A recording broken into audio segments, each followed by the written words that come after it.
Yeah, and conscious of your schedule, we're going to move into the next section and go a little bit deeper into retail experiences now, because the Grove in particular, more visitors than Disneyland and the Great Wall of China. The second highest gross sales per square foot in the country. One of the world's great retail experiences. How did that start? When did you first identify the opportunity for that to be created?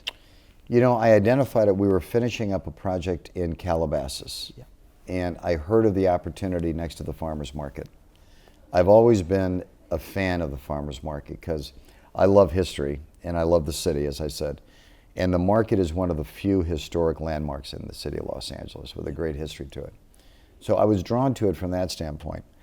I can tell you clearly, I had no idea what we were going to do, from the standpoint that I don't build malls. I hadn't built something of that size or scale. What I knew is I had an iconic neighbor in the farmers market that I could build off of. And if we followed the rule to reinvent something and do something different, I wanted to build something that felt like it was an extension of the market from a few decades after. So again, going back to building a story, the story was that this was a town that was built, and a great street that was built after World War II, had fallen into disrepair, and we were bringing it back. But it was all about being outdoors, because I love the outdoors, right? So I had to build a street to hold this new development together. And that's how it just started rolling along. And then I went around the country walking different streets to get inspiration. And the Grove is really patterned around King Street in South Carolina, in Charleston. And we use that from a dimensional standpoint and whatnot. But it was to really replicate what a great street, the curb, the gutters, the crown in the street. Your eye picks up all of that to make it look like it really did connect into the old market. But I was over my skis, trust me.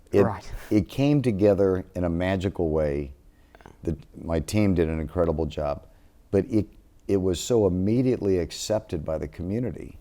And that's what's fueled the retail sales. It's just a fun place to be. Exactly, yeah, and that's everything from I listened to an interview you did, from the music to even you said the way the trees are lined up, and you plant certain smells around the properties. Right. You put orange trees out and lemon trees out. There's a scent, and jasmine, and there's a scent, and we have that here at Miramar.